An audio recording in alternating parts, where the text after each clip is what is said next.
Bonjour jeunes gens. Alors, si vous êtes des habitués au vlog, je pense que vous avez déjà pu constater que je passe pas mal de mon temps à donner des coups de pouce aux copains. Aujourd'hui, je vais filer un coup de pouce aux copains, mais je dois préciser que c'est un petit peu intéressé quand même. En vrai, c'est intéressé dans les deux sens du terme. Je suis intéressé à titre personnel et on m'a proposé un pourcentage. Bon, bah, comme ça on est au clair, hein, mais quand même. Il y a quelques jours, Laurent Marfisi, le patron d'Unistellar, m'a envoyé un mail pour me dire qu'ils avaient un nouveau projet et pour savoir si j'étais chaud pour donner un coup de pouce. Et quand il m'a décrit le projet, j'ai immédiatement dit oui parce que je vais vous expliquer. Encore une fois, si vous traînez un petit peu sur la chaîne depuis quelques temps, vous avez peut-être pu constater que depuis quand est-ce qu'est sorti le premier, je sais plus, enfin depuis quelques années, on voit arriver sur le marché des télescopes assistés, automatiques. Tu le poses par terre et il te fait voir des trucs merde, je cherche le mot, stacking, on va appeler ça du stacking, ok. Il prend des photos, il les superpose et il nous montre quelque chose de beaucoup plus lumineux que ce qu'on verrait dans une optique de ce diamètre. Et depuis qu'il y a ça sur le marché, je vous en ai parlé dès que le premier est sorti, j'ai toujours trouvé ça vachement bien parce que l'astronomie, ça reste quand même un truc de niche et il faut quand même pas mal de connaissances pour être capable d'opérer un télescope. Là, c'est du matos qui fait tout seul. Alors ça reste des tarifs, voilà, mais on va vers une démocratisation toujours plus grande du truc. Et j'apprécie ça depuis que c'est sur le marché. Unistellar, c'est les premiers à avoir fait un télescope comme ça. Et ils ont déjà sorti plusieurs modèles. Et depuis quelques temps, je pouvais pas m'empêcher de constater que on était toujours un petit peu sur le même concept. Le télescope ou la lunette automatique, il y en avait des gros, il y en avait des petits, il y en avait, voilà. Mais on restait toujours un petit peu dans le même concept. Là, Unistellar a décidé de se lancer dans un projet, alors je vais pas dire radicalement différent, mais suffisamment novateur pour que je trouve ça vachement intéressant.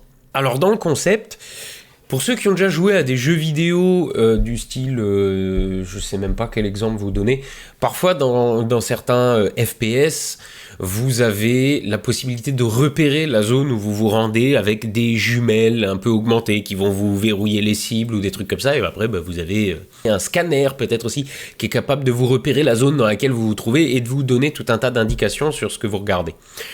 Ils font ça en fait. Ils sont en train de développer une paire de jumelles en réalité augmentée. Donc c'est des jumelles, mais ce que vous pointez, elles vous donnent des indications dessus. Elles vous donnent des indications d'azimut, d'élévation. Elles sont capables a priori de repérer les constellations dans le ciel, tout un tas de repères au sol, notamment en rapport à la randonnée, les différentes montagnes, les rivières qui coulent, les machins. En gros, vous pointez un truc avec vos jumelles et elles vous disent ce que c'est, où vous êtes, etc. Elles ont aussi, si j'ai bien compris, un système de verrouillage, c'est-à-dire que si vous, avec vos jumelles, vous observez un truc, vous dites tiens c'est pas mal, vous voulez le montrer au voisin, avec des jumelles standards, il faut le guider pendant 3 plombes en disant alors tu vois le truc là, c'est à gauche, non, moins à gauche, un peu plus haut, et puis il voit jamais rien. Là vous pouvez verrouiller ce que vous voyez, tendre les jumelles et puis il y a une flèche qui dit il faut regarder dans telle direction. Le concept est pas mal. Évidemment c'est connecté, donc ça marche avec une appli à côté qui permet de dire je veux regarder par exemple de nuit telle constellation. Bah pareil, on le met sur l'appli et le truc le pointe pas tout seul, il vous dit dans quelle direction regarder quoi, mais voilà. Le concept est vachement bien. Quand il m'a parlé de ça, tout de suite j'ai dit ah ouais, je suis carrément emballé et c'est le genre de produit que j'ai très envie d'avoir dans les paluches. Et donc voilà, ils ont lancé un Kickstarter, parce que là, ils en sont à l'étape du prototype. A priori, ils ont un prototype fonctionnel. Et ils ont un contact avec un industriel qui est prêt à fabriquer ça. Mais cet industriel, il a besoin de signes de confiance, je sais pas comment dire. Et un bon début, ça serait une énorme commande de produits pour être sûr que ça vaut le coup de les produire. Et le Kickstarter, en fait, c'est ça. C'est une prévente, si je puis dire, de ces jumelles à tarif réduit. Donc elles sont alors il me l'a dit, à 700$ au lieu de 1200. Voilà. Bon. Alors on est d'accord que 1200 balles la paire de jumelles, ça fait encore le... bien entendu. Mais comme j'ai l'habitude de dire, dans ce domaine-là, on sera jamais sur du truc ultra cheap avec la quantité de technologie qu'il y a dedans. Voilà, c'est un peu inévitable. Mais n'empêche que pour ceux qui pourraient être intéressés, voilà, Laurent m'a dit... si tu veux, je te file 50 balles par vente. Voilà, donc si jamais il y en a qui sont intéressés, il y a un lien traqué dans la description. Voilà. Il reste, pareil, il m'a dit qu'il en restait combien ? Il reste 2600 pièces à 700 $ au lieu de 1200. Ils ont déjà ramassé 1 million sur leur Kickstarter, donc je crois qu'on peut dire que ça marche bien. Enfin bref, j'ai été pas mal emballé par ce projet.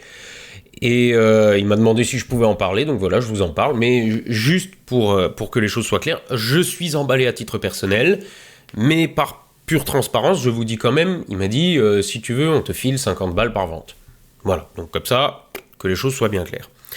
J'avais pas de place dans le programme des prochaines vidéos pour en faire une sponsor en bonne et due forme, et puis je sais pas combien de temps dure le Kickstarter, mais voilà. Donc je me suis dit un petit vlog. Donc sachez-le, ça s'appelle Envision, j'ai oublié de préciser ce petit détail, et vous pouvez voir aussi des détails sur le projet, sur ce que ça va être, les spécifications techniques, etc., sur la page disponible aussi en description sur le site d'Unistellar. Voilà. Et Laurent, sache que dès que l'occasion se présente, je fais bien volontiers un test de ce matos. Voilà. Est-ce que j'ai autre chose à rajouter pour aujourd'hui ? Ah oui, il y a ça aussi.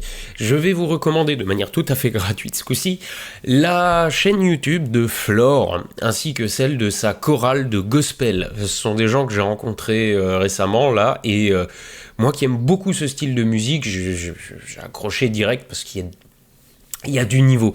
Donc si vous aimez ce style de musique, voilà, ils sont de Strasbourg et ils sont très bons. Et je vous mets le lien en description. Et puis je vais vous en mettre un petit morcif là aussi, juste un petit extrait, en vous disant, à la semaine prochaine.